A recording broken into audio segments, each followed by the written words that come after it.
বৰ্তমান মোৰ লগত 14টা 15টা হ'ব আছিলে, ইয়াতকৈ আৰু বেছি আছিলে। মই মানে গোটেইখিনি যিমানখিনি ভালৰ ভাল গোটেইখিনি এডপশ্যন কৰাই দিছোঁ। ভাল ভাল এটা পৰিয়াল, এটা ভাল জীৱন সিহঁতক দিব পাৰিছোঁ।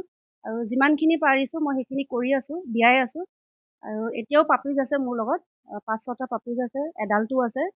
আৰু কোনোবাৰ হয়তো ভৰি এখন নাই, কোনোবা এজনী কেঞ্চাৰ, কোনোবা এটা পেৰালাইচিছ, কোনোবা এজনীৰ চকু নাই, তেনেকুৱা ধৰণৰ আছে।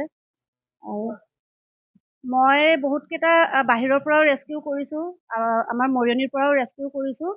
আৰু এজনী চকু নথকাজনী আচলতে এইটো কেছ বেলেগৰ আছিলে, কিন্তু যিহেতু মাজুলীৰ পৰা মোৰ ওচৰ হয় সেইকাৰণে তাই বৰ্তমান মোৰ লগত আছে। আৰু সেই তেনেকেই সিহঁতৰ চোৱা চিতা কৰি আছোঁ। সহায় সহযোগিতা মোক আমাৰ ৰাইজে কৰিছে, আমাৰ মৰিয়নিবাসীৰ লগতে বাহিৰৰ বহু লোক আছে, মোৰ শুভাকাংক্ষীসকলে বহুতখিনি আজিলৈকে এই মুহূৰ্তলৈকে মোক বহুতখিনি সহায় সহযোগিতা কৰিছে।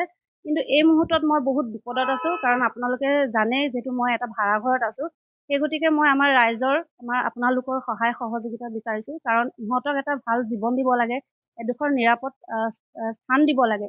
সেই গতিকে মই এইটো বিষয়ত যুঁজি আছোঁ দিনে নিশাই, আপোনালোকে সকলোৱে দেখা পাইছে। আৰু সেইবাবে মই আপোনালোকৰ সহায় বিচাৰিছোঁ, যাতে মই ইহঁতক সোনকালে এখন ঘৰ দিব পাৰোঁ। ট্ৰিটমেণ্ট হয়, এজনীৰ কেম'থেৰাপি চলি আছে, তাই কেঞ্চাৰ হৈছে। মই এটা কেম'থেৰাপি দিয়ালোঁ, এতিয়া ছেকেণ্ডটো কেম'থেৰাপি আছে। আৰু এজনীৰ চকু অপাৰেশ্যন হোৱা, তাইৰ চিলাই খুলিবলৈ আছে। যেতিয়া মই নেক্সটটো কেম'থেৰাপি দিয়াবলৈ নিম, তেতিয়া লগতে তাইৰ ভাগৰ চকু চিলাইটো খুলিম। আৰু আছে, বহুতখিনি আছে। বহু লোকে মোক ফোন কৰে, কিন্তু যিহেতু মোৰ নিজৰ এতিয়া এডোখৰ ঠাই নাই, সেইকাৰণে মই বহুতকেইটা কেছ দেখিও মই নেদেখা হৈ মানে ৰখিবলগীয়া হৈছে। হয়, পাপিজখিনি কিছুমান লোক আছে, এতিয়া কেনেকৈ ক'ম, মানুহ এনেকুৱা নিষ্ঠুৰ মানুহ থাকে বুলি আচলতে বেয়া লাগে। পাপিজখিনি মাকৰ গাখীৰ খাই থকা পোৱালি ৰাস্তাত, একেবাৰে ৰাস্তাৰ কাষত পেলাই থৈ যায়। আৰু এইটো আজি 3 দিন হৈছে আমাৰ মৰিয়নিৰ পৰাই মই ৰেস্কিউ কৰিছোঁ, কোনো লোকে ৰাস্তাত পেলাই থৈ গৈছে।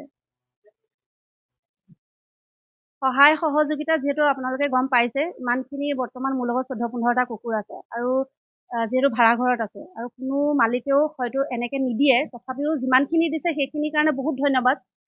কিন্তু মই এতিয়া বিচাৰোঁ যে মই ইহঁতক এডোখৰ নিৰাপদ স্থান দিওঁ, এটা ছেফ জেগা দিওঁ, য'ত ইহঁতি ধুনীয়াকৈ নিজৰ জীৱনটো কটাব পাৰে, থাকিব পাৰে।